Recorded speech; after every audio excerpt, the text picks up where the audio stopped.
The workers didn't know what they were about to uncover. That morning in 1997, the coffee plantation on the outskirts of Pereira stretched for miles, the earth rich and dark from decades of cultivation. But there was something wrong with one particular patch of soil. The ground was uneven, disturbed, and when the workers started digging to prepare for new plantings, their shovels hit something that made them stop cold. It wasn't a rock. It was small, white, unmistakably human. The police were called immediately, and what started as one discovery became dozens. 36 small bodies, mostly boys, buried in shallow graves across the hillside. Some had been there for months, others for years. The earth had tried to reclaim them, but the evidence remained. Bones scattered in patterns that told stories of violence, clothing fragments that spoke of poverty, and in some graves, ligatures still wrapped around tiny skeletal necks. Colombia had seen violence before. The country was drowning in it during the 1990s, with drug cartels waging wars in the streets, guerrilla groups fighting government forces, and paramilitary organizations carving out territories with blood.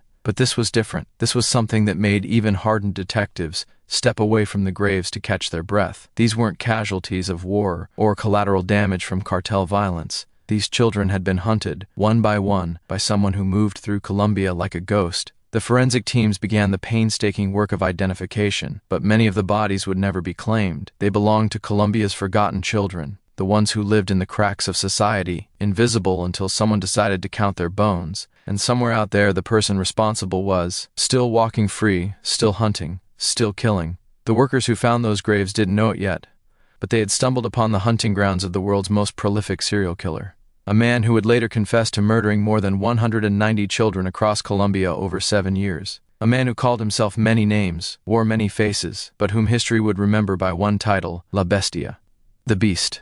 To understand how Luis Alfredo Garavito was able to kill for so long without being caught, you have to understand Colombia in the 1990s. This wasn't a country where a missing child would trigger Amber Alerts and nationwide manhunts. This was a nation tearing itself apart from the inside out, where violence had become so normalized that people walked past bodies in the street on their way to work. The numbers tell part of the story, but they can't capture the atmosphere of fear that hung over Colombian cities and villages like a permanent fog. Medellin alone saw homicide rates that made it the murder capital of the world.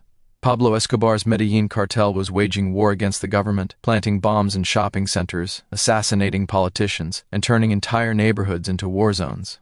When Escobar was finally killed in 1993, people thought the violence might decrease. It didn't. The Cali cartel stepped in to fill the void, and the bloodshed continued. But the drug wars were only part of Colombia's nightmare. The country was also dealing with a decades-long civil conflict between government forces, left-wing guerrilla groups like FARC and ELN, and right-wing paramilitary organizations. Rural areas became battlegrounds where civilians were caught in the crossfire. Entire villages were displaced, their residents fleeing to cities with nothing but the clothes on their backs.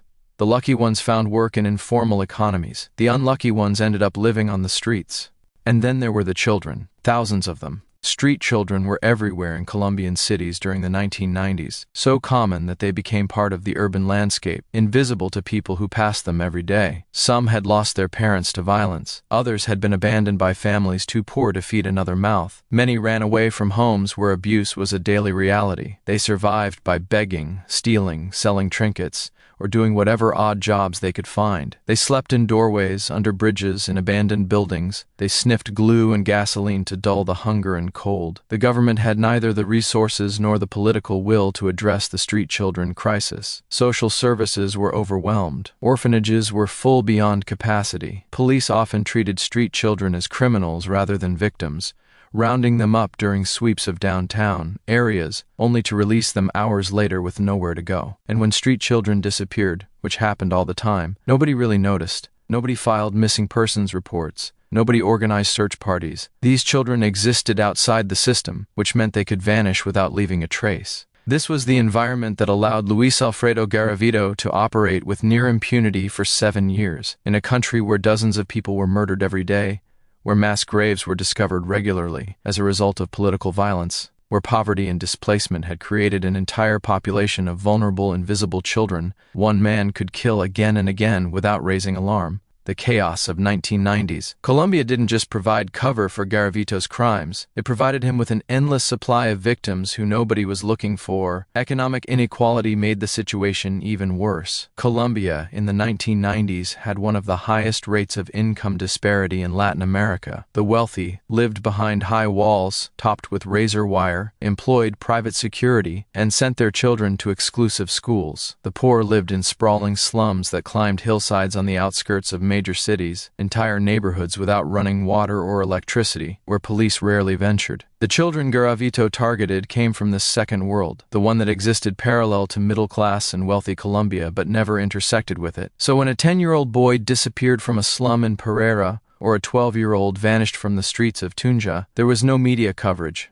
no community vigils, no pressure on law enforcement to investigate. These children fell through every crack in society, and Garavito knew it. He understood that he had found the perfect victims, people society had already decided were disposable, and for 7 years he proved that assumption tragically correct, killing child after child while Colombia burned around him, too distracted by its own violence to notice the monster moving through its midst. Luis Alfredo Garavito Cubillos was born on January 25, 1957, in Genova, a small town in the department of Quindío, in Colombia's coffee-growing region. It's the kind of place that should produce peaceful childhoods, surrounded by green mountains and the smell of coffee blossoms. But Garavito's childhood was anything but peaceful. He was the oldest of 7 children born to a family that struggled with poverty and dysfunction. His father worked as a laborer, barely earning enough to keep the family fed. But the lack of money wasn't the worst thing about the Garavito household. Luis's father was a violent alcoholic who terrorized his wife, and children beatings were regular occurrences. The children learned to read their father's moods, to disappear when the drinking started, to stay silent when his rage filled the small house. Luis bore the brunt of his father's violence as the oldest son. He was beaten for crying, beaten for not working hard enough, beaten for perceived disrespect. The abuse was both physical and psychological, a constant assault that taught young Luis that violence was how men expressed power, how problems were solved, how the world worked. His mother was unable or unwilling to protect her children, trapped in her own cycle of victimization. But the violence at home was only part of Luis's childhood trauma. When he was around 12 years old, a male neighbor began to say him. The abuse continued for an extended period, and Luis never told his parents. How could he? His father would likely blame him, beat him for being weak. His mother was powerless to help even if she believed him.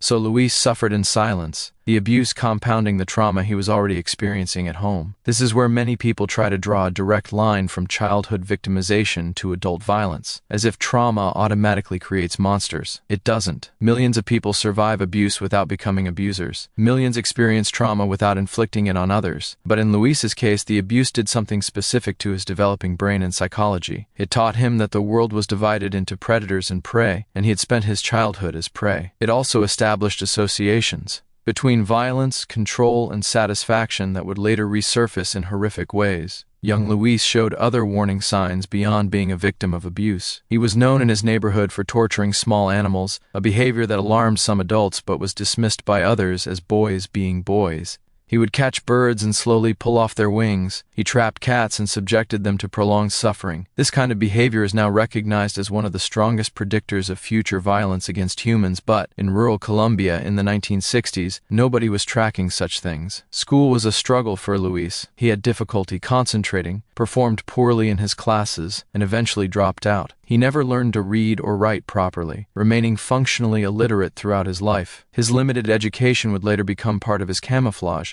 making him seem less threatening, more pathetic than dangerous. People tend to associate serial killers with intelligence and cunning, but Garavito proved that you didn't need to be smart to kill effectively. You just needed to understand predation.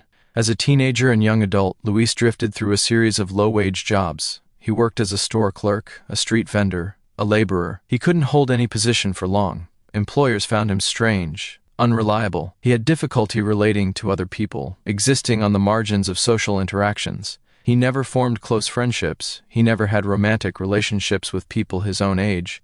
He was profoundly alone, moving through the world like a ghost, noticed by no one, but inside his mind something was changing. The fantasies that had started in adolescence were becoming more elaborate, more violent.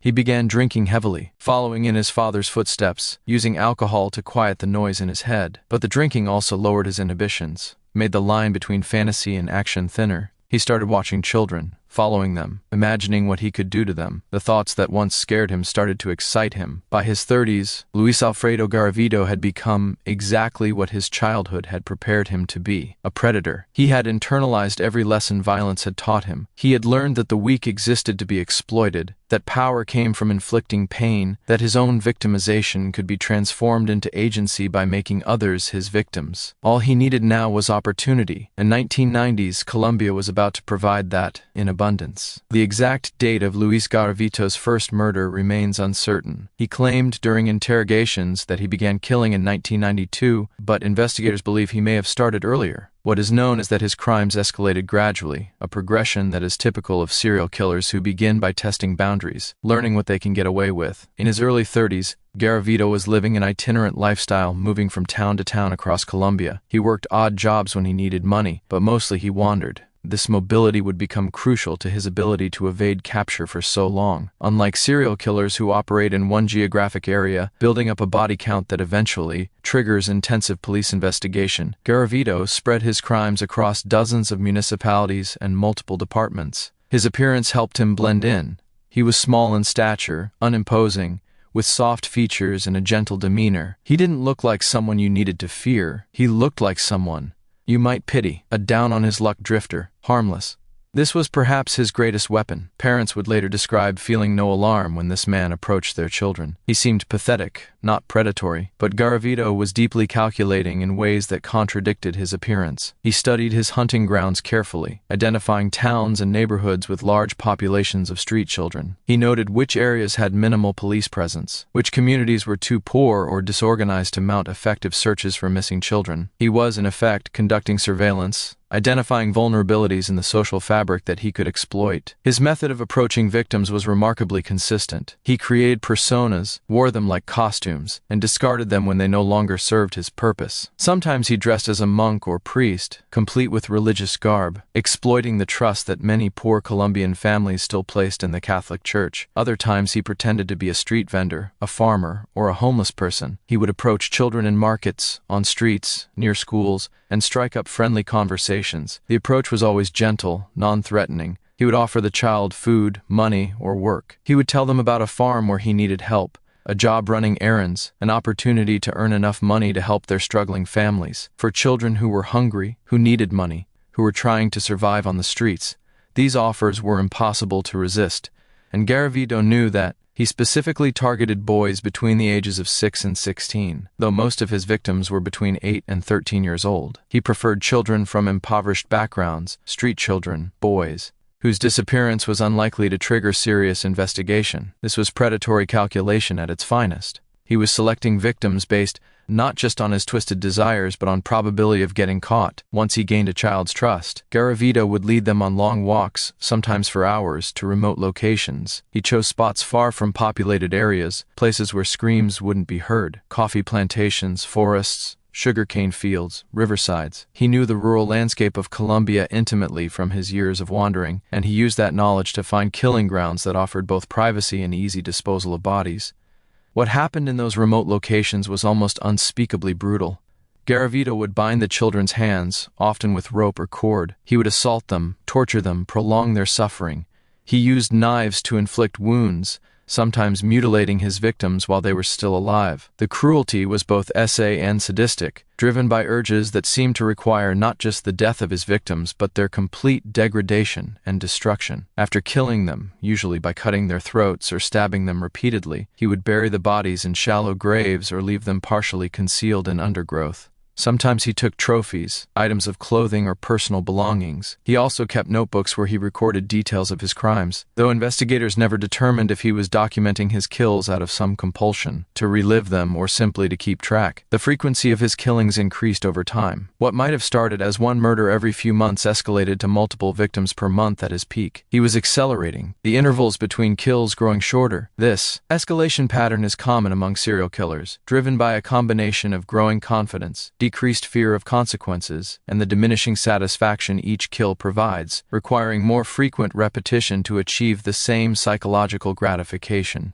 By the mid-1990s, Garavito was a killing machine, moving across Colombia in a circuit that covered dozens of towns and cities: Pereira, Tunja, Armenia, Manizales, Villavicencio, and many others. In each place, children would disappear, and in the chaos of 1990s Colombia, nobody connected the dots. Nobody realized that one man was responsible. The bodies were scattered across too wide an area, buried in too many different jurisdictions, and when remains were found, they were often attributed to other forms of violence that plagued the country. Garavito later claimed during psychiatric evaluations that he heard voices commanding him to kill, that he experienced blackouts and couldn't remember some of his crimes. Experts debated whether these claims were genuine or manipulative attempts to establish an insanity defense. The prevailing opinion was that Garavito was a sadistic pedophile with full awareness of his actions, not someone in the grip of uncontrollable psychosis. He planned too carefully, covered his tracks too methodically, showed too much awareness of consequences. He knew exactly what he was doing, and he kept doing it because nothing stopped him. Luis Alfredo Garavito didn't just kill children, he hunted them with the patience and methodology of someone who had studied predation as both art and science. His success wasn't accidental or the result of supernatural cunning. It was the product of careful observation, pattern recognition, and exploitation of social vulnerabilities that existed everywhere in 1990s Colombia. His geographic range was extraordinary. Investigators would eventually link him to crimes in at least 11 of Colombia's 32 departments, spanning nearly the entire country. He traveled primarily by bus, Colombia's vast network of intercity buses providing cheap, anonymous transportation. He would arrive in a town, spend days or weeks there hunting, and then move on before patterns could be established. By the time bodies were discovered in one location, he was already killing in another. The disguises he employed weren't elaborate, but they were effective because they exploited cultural trust and expectations. When he dressed as a priest or monk, he was tapping into the residual authority that Catholic religious figures still held in rural and working-class Colombian communities. Even families who weren't particularly devout often deferred to men in religious garb. A priest, asking a child to help carry something or offering spiritual counsel was unlikely to trigger suspicion. His street vendor persona worked differently but equally well. Street vendors were omnipresent in Colombian cities and towns, part of the informal economy that kept millions of people afloat. They were so common as to be invisible, and their presence in any neighborhood was unremarkable. A street vendor talking to children, offering them small treats or coins, drawing them into conversation was normal. Nobody looked twice. Sometimes Garavito presented himself as a representative of charitable organizations or government programs, claiming to be conducting surveys or offering assistance to poor families. He would approach parents directly, gain their trust, and then ask if their son could help him with some task. The genius of this approach was that parents themselves would hand their children over to him, believing they were giving their son an opportunity to earn money or help someone in need. But most often, Garavito targeted children who had no parents watching over them. Street children were his preferred victims because they required less deception. These children were so starved for adult attention, so desperate for food and money and kindness that even minimal effort would win their trust. He would sit with them, buy them food, talk to them about their lives. He was patient, willing to spend hours building rapport before suggesting they go somewhere together. The long walks were part of his method. After gaining a child's trust, he would propose going somewhere that required walking for kilometers. He might claim there was a farm just over the next hill where work was available, or a shop in the next town that needed help with deliveries. As they walked, he was accomplishing several things. He was physically exhausting the child, making resistance less possible. He was moving them far from any potential witnesses or help. And he was building a sense of commitment, the psychological phenomenon where people continue pursuing a goal because they've already invested effort. The locations he chose for his attacks showed intimate knowledge of Colombia's rural landscape. He favored coffee plantations because they were everywhere in the central regions where he operated most frequently. The dense rows of coffee plants provided cover, and plantations often had sections that went unworked for extended periods. Sugarcane fields served similar purposes in other regions. He also used forests, riversides, and mountainous areas where hikers rarely ventured. After killing his victims, Garavito employed various methods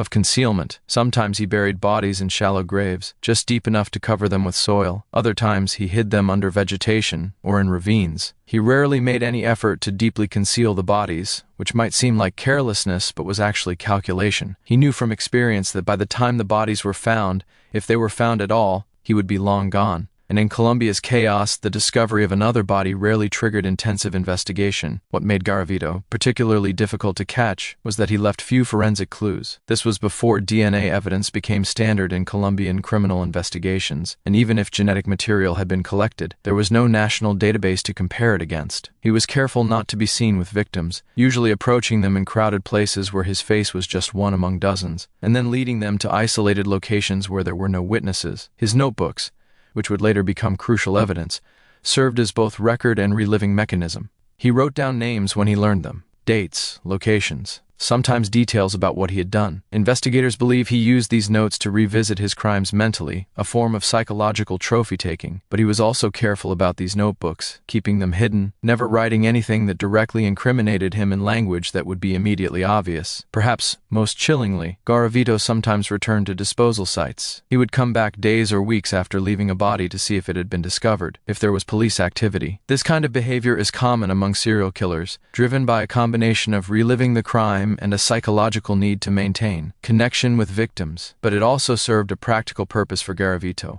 allowing him to assess risk and determine if he needed to avoid a particular area in the future. For 7 years, from 1992 to 1999, this system worked perfectly. Garavito moved through Colombia like a toxic shadow, leaving a trail of small bodies in his wake. He killed with impunity, constrained only by his own desires and energy, not by fear of consequences.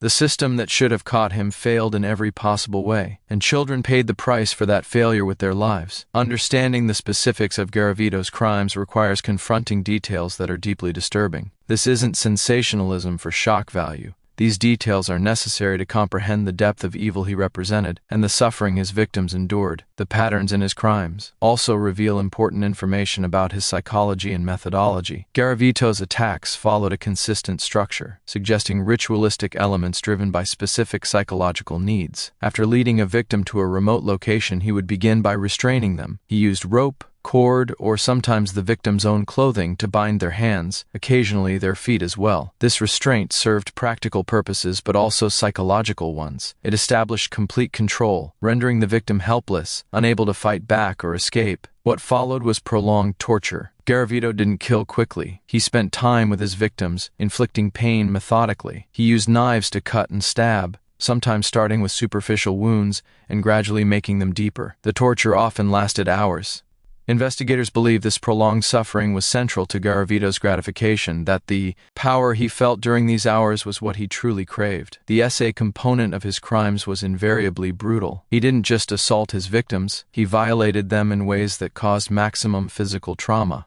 Medical examiners who examined the bodies found evidence of extreme violence, injuries that went beyond what was necessary for the act itself. This suggested that causing pain was integral to his satisfaction, that he derived pleasure specifically from his victims' suffering. Many victims showed signs of having been conscious for extended periods during their ordeal. There were defensive wounds on hands and arms, indications that they had tried to protect themselves. There was evidence of struggling against restraints. These details painted a picture of children who fought for their lives with everything they had, who suffered horribly before death finally came. The actual cause of death varied among victims. Some died from blood loss from multiple stab wounds. Others had their throats cut, the deep incisions severing major arteries and often partially decapitating them. A few showed signs of strangulation. The variety in killing methods suggested that Garavito was experimenting, or that the method mattered less to him than the control and suffering that preceded it. After death, Garavito sometimes engaged in additional mutilation. He would continue cutting, stabbing, dismembering. This post-mortem violence served no practical purpose and was purely an expression of his sadism. It also made the bodies more difficult to identify when discovered, though whether this was intentional or simply a side effect of his rage is unclear. The geographic spread of his crimes meant that different medical examiners conducted different autopsies, and communication between jurisdictions was poor. It would take years before anyone realized that the pattern of injuries seen in victims across Colombia was nearly identical,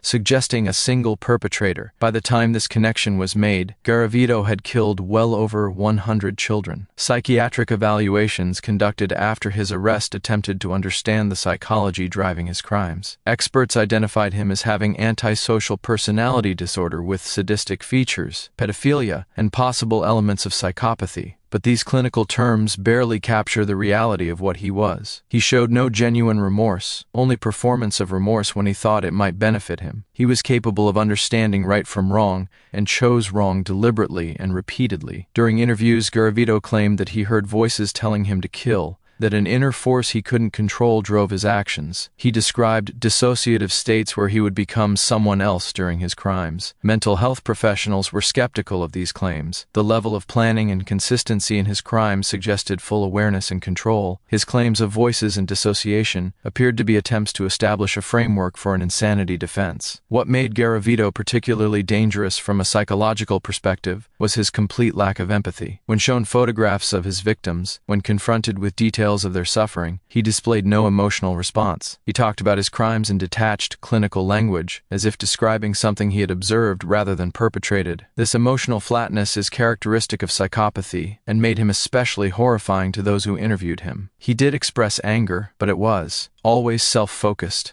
He was angry about his childhood abuse, angry about poverty, angry about how society had treated him, but he showed no understanding that his victims had been even more powerless than he was, that they had suffered far more at his hands than he had suffered at the hands of those who abused him. His narcissism was absolute, his worldview entirely centered on his own desires and grievances. One psychiatrist who evaluated Garavito concluded that he represented a kind of perfect predator, someone whose psychology was optimized for exploitation of the vulnerable. His childhood trauma hadn't made him sympathetic to other victims. Instead, it had taught him how predation worked and given him permission to become a predator himself. He had transformed his victimization into license to victimize, his pain into justification for causing pain. The notebooks he kept provided additional insight into his psychology. The mere act of documenting his crimes suggested a need to revisit them, to possess them beyond the moment of commission. Serial killers often take trophies for this reason. Physical objects that allow them to relive their crimes. Garavito's notebooks served this function, records he could review to recapture the satisfaction he felt during the murders. What remains most chilling about Garavito's crimes is their sheer volume. This wasn't someone who killed in moments of rage or loss of control. This was sustained, deliberate evil carried out hundreds of times over 7 years. He woke up in the morning and chose to hunt children. He planned his approaches, executed his plans, killed, and then did it again, and again, and again. The capacity for such sustained cruelty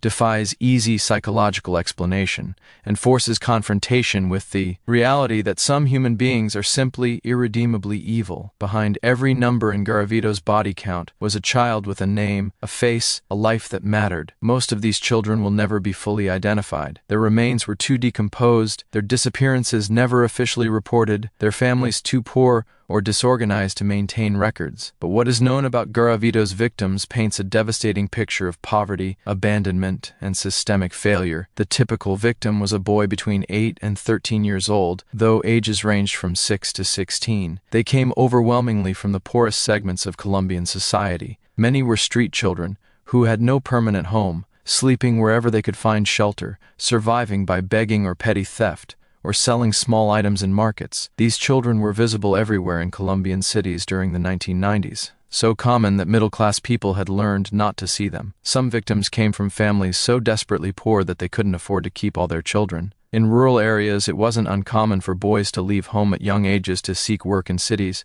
sending money back when they could. Parents would let children go with strangers if those strangers promised employment or education. The promise of a better life was so seductive when your current life meant hunger and deprivation that risks were dismissed or never considered. Other children had run away from abusive homes. Colombia's culture of machismo and high rates of alcoholism meant that domestic violence was endemic, especially in poor communities. Boys who were beaten regularly, who watched their mothers being beaten, sometimes chose the dangers of the street over the certainty of violence at home. They thought they were escaping to something better. Instead, they encountered a predator worse than anything they had left behind. The few victims whose identities and backgrounds are known share heartbreaking commonalities. There was a 10-year-old boy from a slum in Pereira who sold chewing gum in the market to help feed his younger siblings. He disappeared on a Tuesday afternoon after someone saw him talking to a man in shabby clothes who promised him a job on a nearby farm. His mother waited for him to come home. He never did.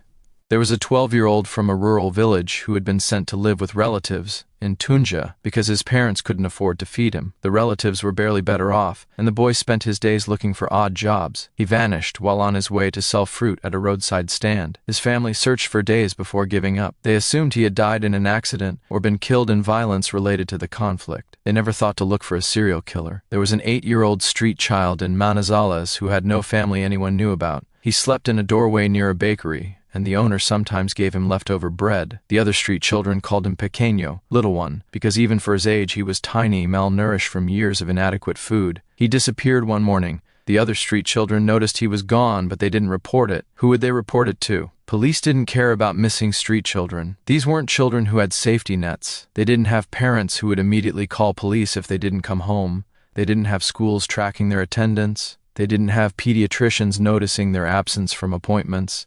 They existed outside every institutional structure that might have protected them or raised alarm when they vanished. And Garavito knew that. He selected his victims based on their invisibility. The geographic distribution of victims reflected Colombia's poverty map. The highest concentrations were in areas with severe economic hardship, displacement from rural violence, and large populations of street children. Pereira, where the first mass grave was discovered, was a mid-sized city that had absorbed thousands of displaced people, fleeing violence in surrounding rural areas. These displaced families lived in precarious conditions, and their children often ended up on streets. Many victims showed signs of chronic malnutrition in their remains. Their bones revealed histories of inadequate nutrition during crucial developmental years.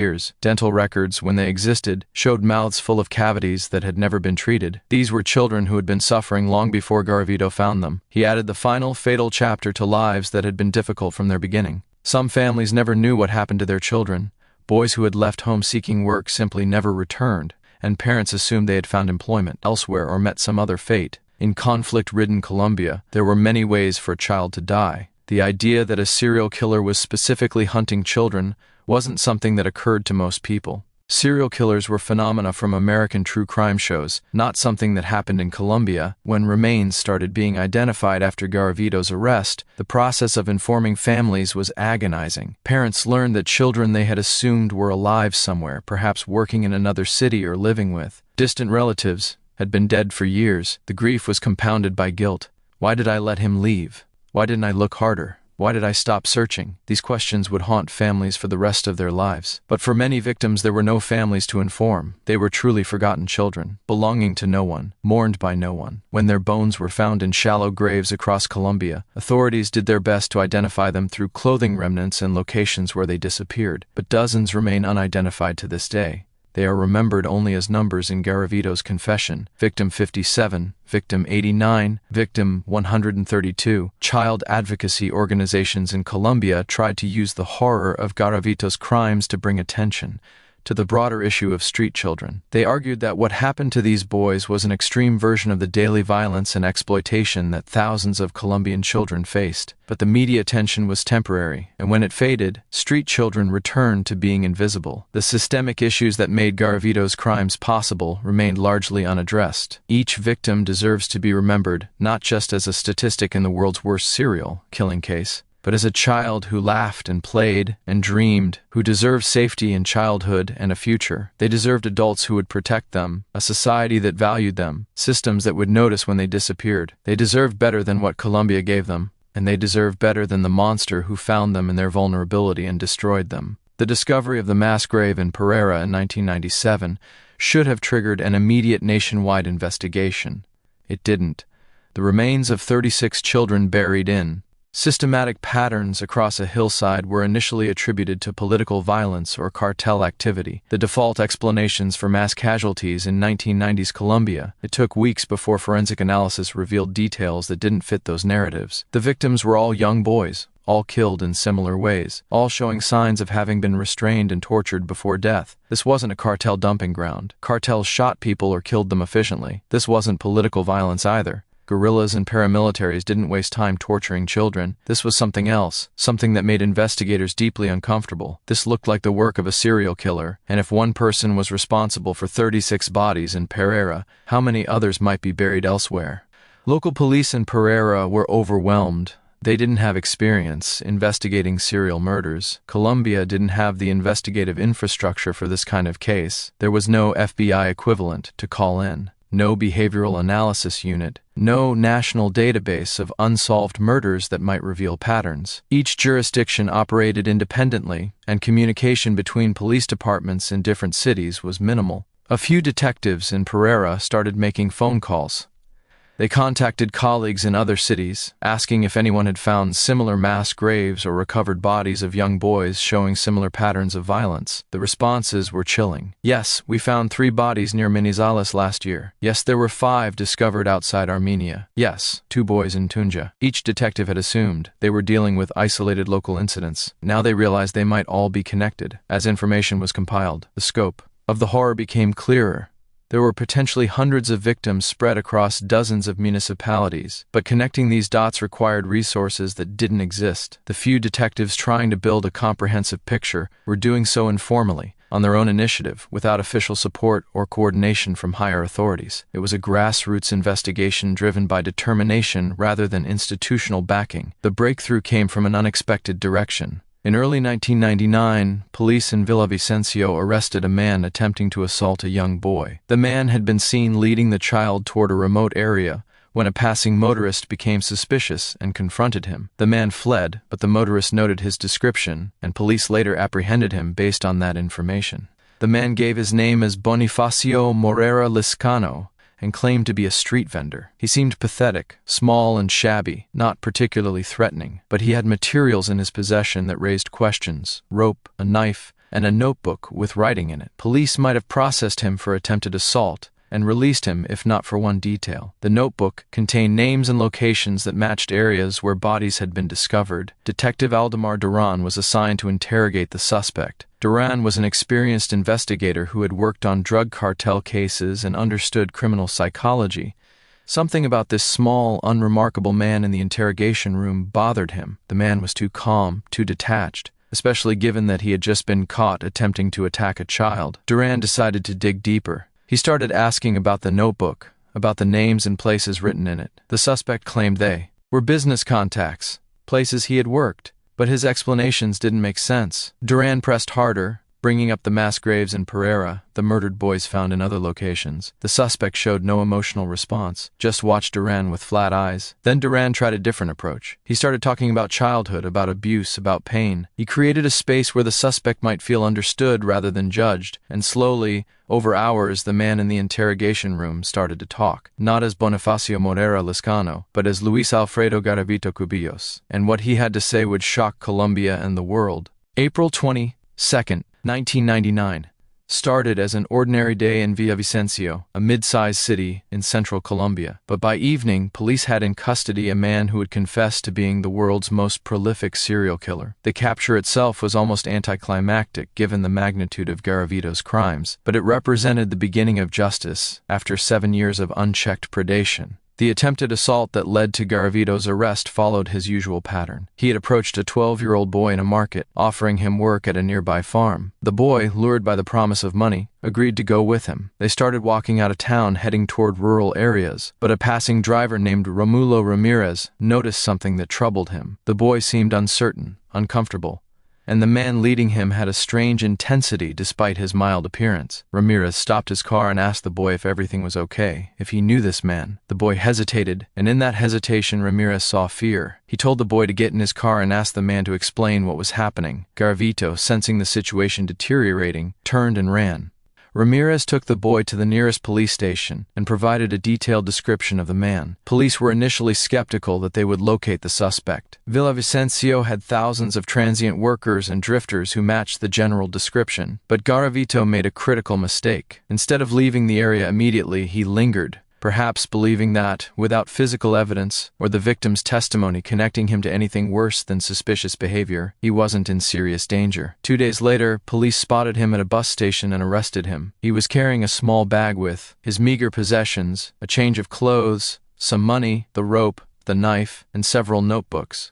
He gave his name as Bonifacio Morera Liscano and claimed to be a street vendor traveling for work. The false name was one of many aliases Garavito had used over the years, a simple strategy that had worked repeatedly in a country without centralized identity verification systems. The initial charges were attempted assault and carrying weapons without a permit, relatively minor offenses. Garavito might have received a short sentence or even been released if not for Detective Duran's instincts. Duran had been one of the investigators compiling information about murdered children across central Colombia. When he heard about the arrest and saw the notebook contents, something clicked. The interrogation began formally, with standard questions about identity and the attempted assault. Garavito stuck to his alias and his story, but Duran noticed details that bothered him. The man showed no nervousness, no fear of consequences. He seemed almost amused by the proceedings, as if he knew something the police didn't. When asked about the names in his notebook, his explanations were vague and contradictory. Duran shifted tactics. He started talking about the murders of children in the region, about the mass graves, about the suffering those children must have endured. He watched Garavito's face carefully. Most innocent people, when confronted with descriptions of murdered children, show horror, empathy, disgust. Garavito showed nothing. His expression remained neutral, almost blank. That absence of normal human emotion confirmed Duran's suspicions.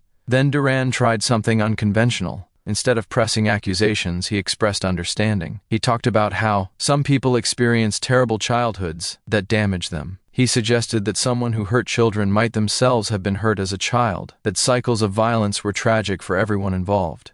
He was creating emotional space, offering Garavito an opportunity to confess while preserving some dignity, some narrative that wasn't purely monstrous. And remarkably, it worked. After 8 hours in the interrogation room, Garavito stopped insisting he was Bonifacio Morera Liscano. He admitted his real name, and then, in a flat, emotionless voice, he said he had killed children, not just the boy he had attempted to assault, not just a few, but many, more than he could precisely remember, maybe 140, maybe more. He wasn't entirely sure. Duran, despite his experience, was stunned. Confessions from serial killers were rare, especially confessions of this magnitude. He needed to verify that this wasn't a fantasy or false confession. He asked Garavito to provide details, to tell him where bodies could be found. Garavito agreed to cooperate, but on one condition. He wanted assurances that he would be protected in prison, that other inmates wouldn't be allowed to kill him. He understood that his crimes would make him a target. Over the following days, Garavito led police to burial sites across Colombia. He drew maps from memory, marking locations with remarkable accuracy. In Pereira, in Tunja, in Armenia, in Manizales, in dozens of other towns and rural areas, he pointed to hillsides and forests and fields where he had left bodies. At each site, forensic teams began excavating and found remains exactly where he said they would be. The media caught wind of the story, and Colombia erupted in horror and rage. Parents of missing children descended on police stations demanding to know if their sons were among Garavito's victims.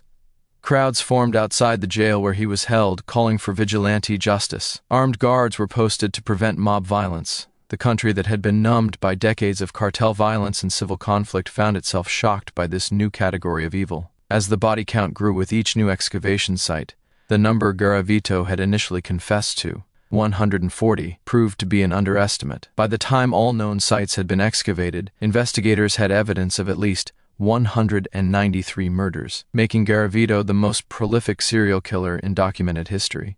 And he confessed to potentially more, victims whose bodies he couldn't precisely locate or remember.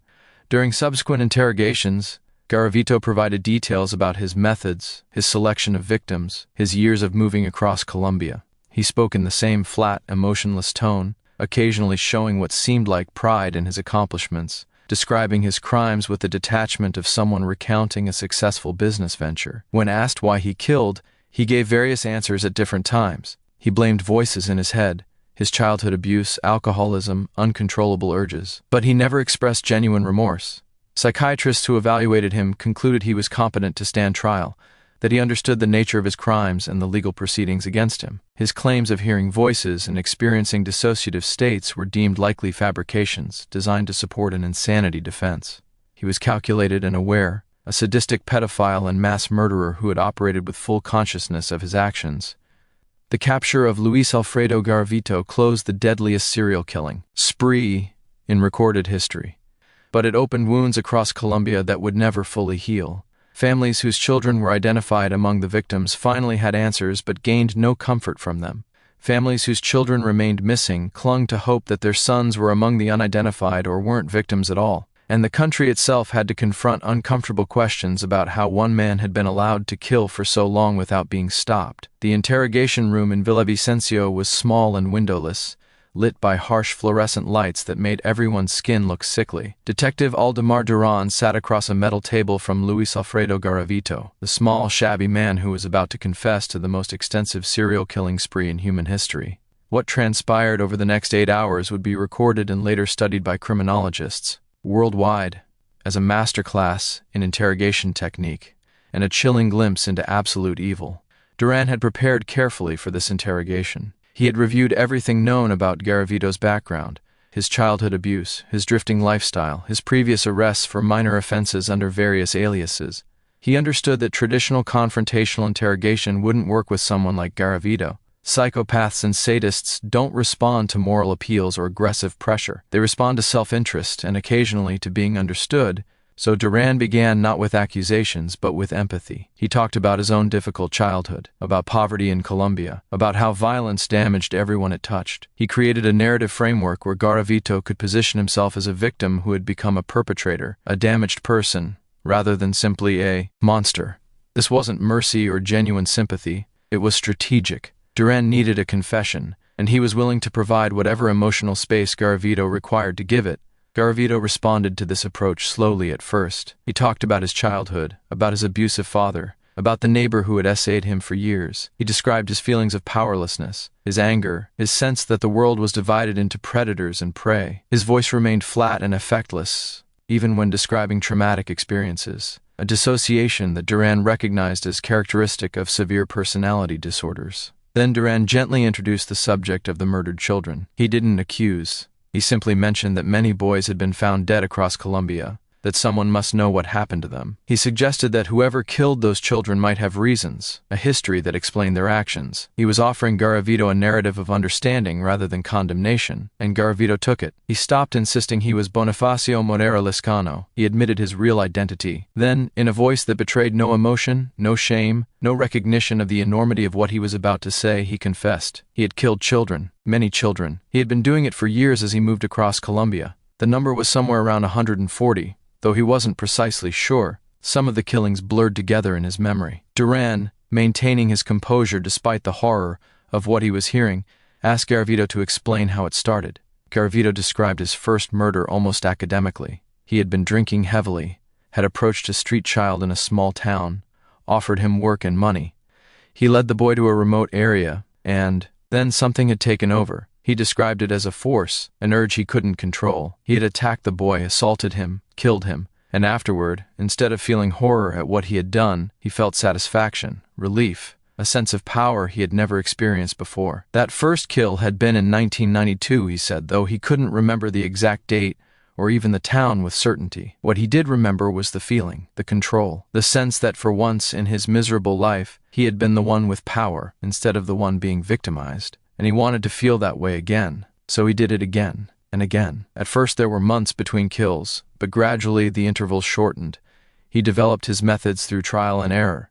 He learned which disguises worked best, which types of children were easiest to lure, which locations offered the most privacy. He became efficient at predation, refining his technique with each victim. Duran asked about the notebooks. Garavito explained that he liked to keep records of where he had been, what he had done. Sometimes he would write down a victim's name if he learned it, though often the children were street kids who had no names anyone knew. He recorded dates when he could remember them, locations, small details that helped him remember each kill.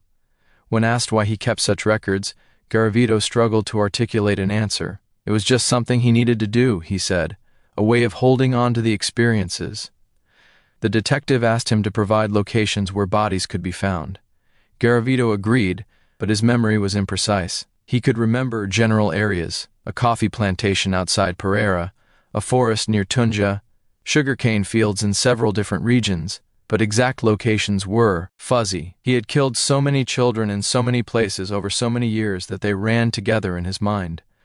What emerged over those 8 hours was a portrait of systematic predation on a scale that defied comprehension. Garavito described moving from town to town, spending days or weeks in each location, hunting for vulnerable children. He explained how he selected victims based on their circumstances.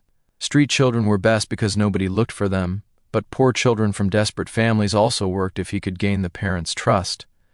He talked about the long walks he would take with victims, leading them farther and farther from populated areas. He described this almost poetically, as if those walks were the best part, when the child still trusted him and had no idea what was coming. The anticipation, he said, was sometimes better than the act itself. When Duran pressed him about what he did to the children once they reached isolated locations, Garavito's affect changed slightly. He became more animated, more engaged in the telling. He described binding them, assaulting them, torturing them. He talked about how long he could make it last, how much pain a small body could endure before dying. He showed no remorse, no recognition that he was describing the suffering of actual children. They were objects to him, things he had used for his gratification. Duran asked the question that everyone would want answered: why children? Why boys specifically? Garavito gave vague answers. He said he had always been attracted to young boys, that something about their innocence and vulnerability excited him. He claimed that when he saw a certain type of child, poor, alone, frightened, he felt an overwhelming compulsion to possess them completely, which meant destroying them. The psychology was twisted beyond simple explanation, a combination of pedophilia, sadism, and a need for absolute control born from his own childhood powerlessness. At one point, Garavito claimed that he heard voices commanding him to kill, that an evil force possessed him during his crimes. Duran recognized this as a potential setup for an insanity defense. He pressed Garavito on the details. What did the voices say? When did they start? Could Garavito resist them? The answers were inconsistent and unconvincing. The voices' narrative seemed constructed rather than genuine, a story Garavito thought might help him legally, rather than an actual description of his mental state.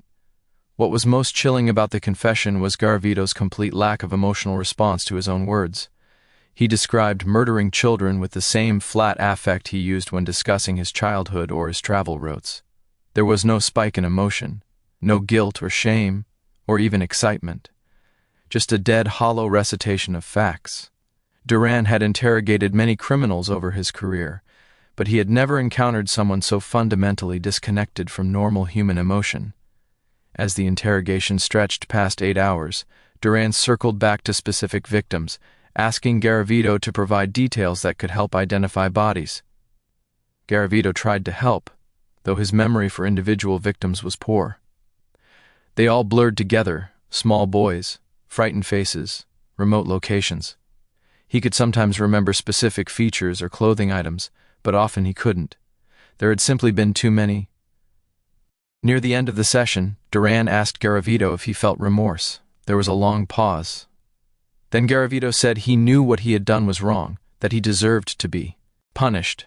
But when pressed on whether he actually felt sorry for his victims, whether he thought about their suffering or their families, he couldn't produce a convincing answer. The best he could offer was that he wished he could be different, that the urges hadn't controlled him. But even this rang hollow, performance rather than genuine emotion. The confession concluded with Garavito agreeing to lead police to burial sites. Over the following weeks, he would accompany investigators across Colombia, pointing to hillsides and fields where he had left bodies. His memory proved remarkably accurate for locations, even if it failed for specific victims. Site after site yielded remains, confirming that his confession was genuine and that the scope of his crimes was even worse than initial estimates suggested. The 8-hour interrogation became legendary in Colombian law enforcement.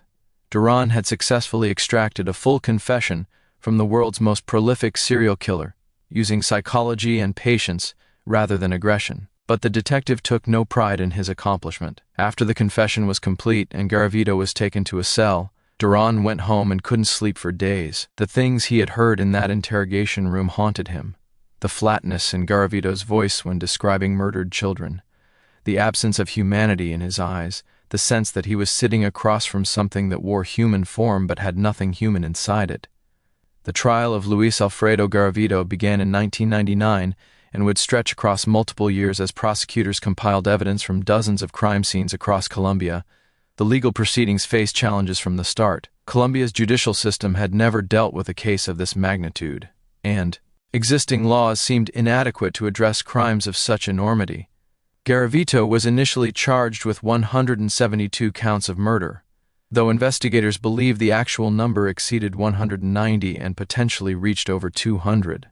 The discrepancy existed because not all victims could be definitively linked to him through physical evidence, and some remains had deteriorated beyond identification.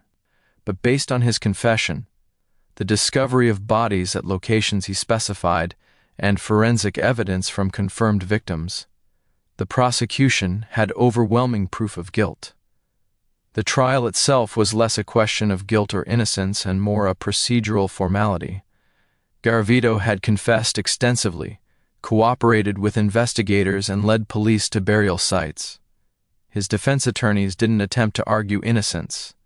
Instead, they focused on mental health, claiming Garavito was insane at the time of his crimes and couldn't be held fully responsible. Psychiatric experts were called by both prosecution and defense. The evaluations painted a picture of a deeply disturbed individual with multiple psychological disorders, antisocial personality disorder, sadistic traits, pedophilia, and possible psychopathic features. But the critical question for legal purposes was whether he understood right from wrong and could control his behavior. The prosecution's experts concluded he was fully aware of his actions and their moral and legal implications. His planning, his use of disguises, his geographic mobility, his efforts to avoid detection, all indicated someone who knew he was committing crimes and was trying not to get caught. The defense's psychiatric experts tried to argue that Garavito experienced dissociative episodes during which he was not in control of his actions. But this argument was undermined by the sheer consistency and planning evident in his crimes. The prosecution pointed out that someone in the grip of uncontrollable psychotic episodes doesn't systematically travel the country hunting victims using carefully developed methods. Garavito's crimes showed calculation, awareness, and learning over time. He was evil, not insane. The victims' families, those who could be identified and located, provided impact statements that were heartbreaking. Mothers described the day their sons disappeared, the years of not knowing what happened, the false hope that maybe their child was alive somewhere. Fathers talked about guilt, about letting their boys leave home or failing to protect them. Siblings spoke about growing up with an empty chair at the table, a bedroom that remained untouched, a grief that never fully healed. Garavito showed no visible emotional response to these statements. He sat in the courtroom with the same flat expression he had displayed during interrogations. When victims' family members broke down crying, when mothers had to be escorted out of the courtroom because they couldn't bear to be in the same room with him, he remained unmoved. This complete lack of empathy disturbed everyone who witnessed it and reinforced the prosecution's argument that he was simply evil. In 2000, Garavito was convicted on 138 counts of murder, plus multiple counts of assault, kidnapping, and other crimes. The judge sentenced him to 1,853 years in prison, one of the longest sentences ever handed down in Colombia. However, Colombian law at the time had a maximum imprisonment term of 30 years, later increased to 40 years. Despite the massive sentence, Garavito would actually serve a maximum of 40 years under existing legal frameworks. But the sentence was further reduced based on Colombian legal provisions that allowed reductions for cooperation with authorities. Because Garavito had confessed, led police to burial sites, and provided information that helped close dozens of cases, he was granted a significant sentence reduction. His time was further reduced for good behavior in prison. The result was that Garavito, despite being history's most prolific serial killer, might serve as little as 22 to 24 years before being eligible for release. This outcome sparked outrage across Colombia and internationally. How could someone who murdered at least 193 children potentially be released after only 2 decades? Victim advocacy groups organized protests. Lawmakers proposed legal reforms to prevent such sentence reductions for crimes of extreme depravity. But the legal reality was that Garavito's sentence had been determined under laws in place at the time of his crimes, and retroactive changes were legally problematic. Garavito was housed in a maximum security facility where he was kept in protective custody. Prison officials understood that he would be killed within hours if placed in the general population. In Colombian prisons, as in prisons worldwide, criminals who hurt children are at the bottom of the social hierarchy, and are often targeted for violence. Garavito spent most of his time in isolation, both for his safety and because his presence disturbed other inmates. Reports from prison indicated that Garavito occupied himself with reading, drawing, and occasionally expressing regret for his crimes. But those who interacted with him questioned whether his remorse was genuine or performative. He gave interviews where he claimed to be reformed, where he said he wanted to help society understand what created monsters like him. But there was something hollow in these pronouncements, a sense that he was saying what he thought people wanted to hear, rather than expressing genuine transformation. In the years following his conviction, there were periodic discussions about his potential early release. Each time these discussions became public, outrage erupted. Families of victims appeared on news programs pleading that he never be released. Mental health experts weighed in, with some arguing he remained dangerous and others claiming rehabilitation was possible. The debates revealed deep divisions in Colombian society about justice, punishment, and the purpose of imprisonment. Colombian legal reforms were eventually passed that limited sentence reductions for certain categories of crimes, reforms directly inspired by the Garavito case. But these changes came too late to affect his sentence. The uncomfortable reality remained that barring changes in circumstances or new legal strategies, Garavito might eventually be released. Then, in October 2023, the question became moot. Luis Alfredo Garavito died in prison from cancer at age 66. He had served approximately 24 years of his sentence. The news of his death brought mixed reactions. Some felt cheated that he had died of natural causes rather than facing continued imprisonment. Others felt relief that he could never be released. Families of victims expressed a complicated mix of emotions, closure that he was gone, but also a sense that justice had never truly been served. Garavito's death meant that questions that might have been answered remained mysteries. Investigators believe there were additional victims whose bodies were never found, cases that could have been solved if he had lived longer and could be persuaded to provide more information. Families of missing children from the 1990s who suspected their sons might have been Garavito's victims lost any chance of confirmation. The incomplete nature of the accounting frustrated everyone involved.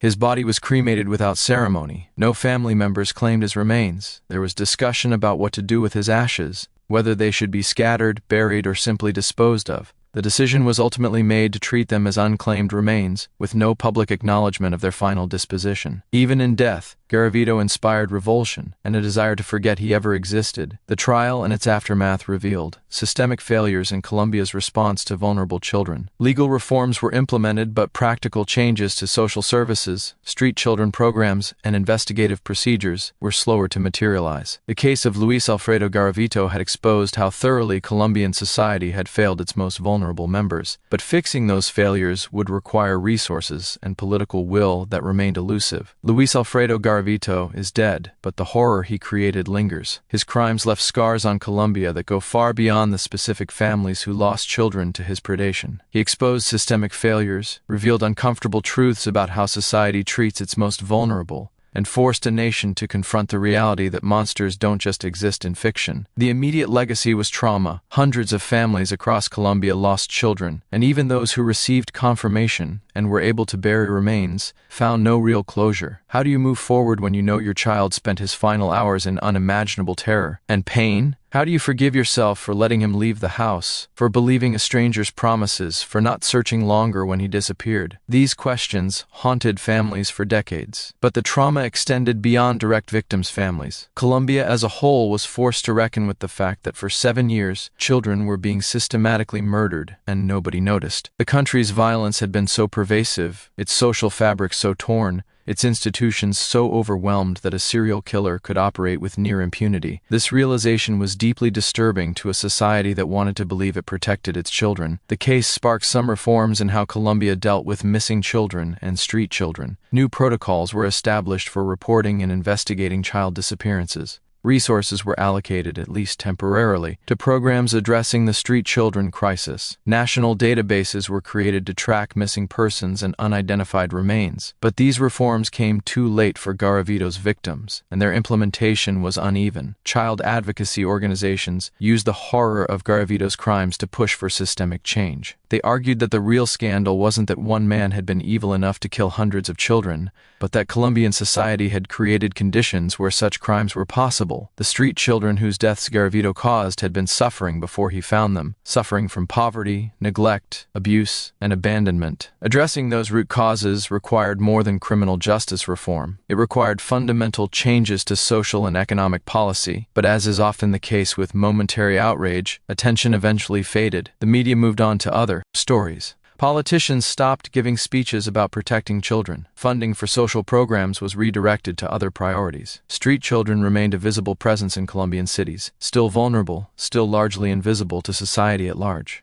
The systemic issues that enabled Garavito's crimes remained largely unaddressed. From a criminological perspective, the Garavito case became significant internationally. He was definitively the most prolific serial killer in documented history, with confirmed victims exceeding even the most notorious killers from other countries. Criminologists and forensic psychologists studied his case, examining what factors created such a predator and what allowed him to operate undetected for so long. The geographic mobility that characterized Garavito's crimes became a subject of particular interest. Unlike many serial killers who develop a specific hunting ground, Garavito moved constantly, avoiding pattern detection by spreading his crimes across vast areas. This mobility also allowed him to exploit jurisdictional fragmentation, killing in areas with minimal police resources and poor communication between law enforcement agencies. His case demonstrated the need for better coordination in investigating serial crimes. His psychological profile also drew attention. The combination of childhood trauma, pedophilia, sadism, and complete lack of empathy created a particularly dangerous predator. But what struck psychologists was the sheer volume of his crimes.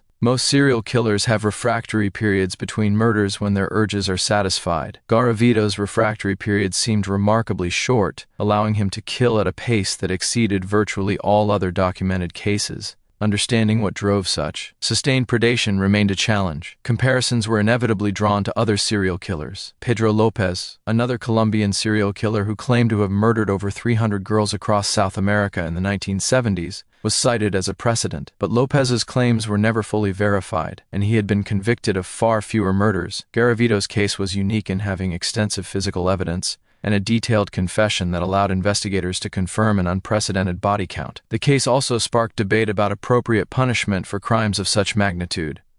Garavito's potential early release due to Colombian legal provisions seemed grotesque to many observers. How could sentence reductions for cooperation be justified when someone had murdered nearly 200 children? The debate touched on fundamental questions about the purpose of criminal justice. Was it rehabilitation, punishment, deterrence, or protection of society? Different people reached different conclusions. Religious and philosophical discussions emerged about the nature of evil. Garavito represented evil on a scale that challenged people's understanding of human nature. Some argued he was proof of genuine evil, of human beings who were beyond redemption. Others maintained that his crimes resulted from damage, childhood trauma, mental illness, societal failure, and that no one was born a monster. These debates revealed deep divides in how people conceptualize morality and responsibility. For the families of identified victims, Garavito's death in 2023 brought mixed emotions but little resolution. Some expressed relief that he could never be released, never have the opportunity to hurt another child. Others felt angry that he had died relatively peacefully of cancer rather than suffering as their children had suffered. Many simply felt empty, recognizing that no outcome, no sentence, no punishment, no death could ever balance the scales or bring their children back. For families of children who disappeared in 1990s Colombia, but were never confirmed as Garavito's victims, his death foreclosed the possibility of ever knowing for certain. Dozens, perhaps hundreds of families would live the rest of their lives wondering if their missing son had been one of his victims or had met some other fate. That ambiguity was its own form of torture. The unidentified victims, the nameless boys whose bones were found in shallow graves but whose identities remain unknown, represent perhaps the most tragic aspect of Garavito's legacy. They were invisible in life, forgotten in death, remembered now only as numbers in a serial killer's confession. They deserved better than what life gave them, better than what Colombia gave them, better than what their killer gave them. They deserved to be children, to grow up, to matter to someone. Instead, they became footnotes in the case of the world's worst serial killer. The physical evidence of Garavito's crimes has been preserved in forensic storage, bones and belongings kept in case new identification technology might someday give names to the unnamed. But as years pass and potential family members age and die, the likelihood of identification decreases. Some of those children will remain anonymous forever, their graves marked only with numbers, their stories known only in the horrifying generalities of how they died. Colombia has moved forward in the decades since Garavito's arrest, but the shadow of his crimes remains. For those who remember, for those who lost loved ones, for those who understand what his case revealed about systemic failure, the wounds never fully heal, the beast is dead, but the damage he caused persists. In broken families, in traumatized communities, in the uncomfortable knowledge that such evil was allowed to flourish for 7 years while a nation looked away. The case of Luis Alfredo Garavito stands as a reminder of what happens when society fails its most vulnerable members. Street children, poor children, forgotten children, they were invisible until they became victims, until their bones were counted, until their deaths forced a reckoning. They deserved protection and received predation. They deserved care and received cruelty. They deserved life and received death at the hands of a monster who moved among them unchecked. Their memory demands more than horror and grief. It demands commitment to ensuring that such crimes never happen again, that no child is ever so invisible that their disappearance goes unnoticed, that society values all its children enough to keep them safe. If there is anything to be learned from the unspeakable evil of Luis Alfredo Garavito, it is this: the monsters we fear are less dangerous than the indifference that allows them to flourish. Colombia's street children didn't die because a serial killer existed. They died because society had already abandoned them, had already decided they didn't matter. Garavito simply acted on that collective decision, taking lives that had already been deemed disposable. The real horror isn't that one man could be so evil. The real horror is that his evil was enabled by systemic failure that stretched across every institution and level of society. The boys who died deserved more. They deserved childhoods, futures, people who valued them enough to notice when they disappeared. They deserved justice that came before they were killed, not after their bones were found. And they deserve to be remembered, not just as numbers in the worst serial killing case in history, but as children who mattered, whose lives had value, whose deaths should mean something beyond statistics and horror. Luis Alfredo Garavito took 193 confirmed lives, possibly more than 200. Each number represents a child who laughed and cried and dreamed and died in terror. Each number represents a family destroyed. Each number represents a failure of protection and care. The beast is gone, but his victims remain, silent witnesses to what happens when evil meets opportunity in a society that stopped caring about its most vulnerable children.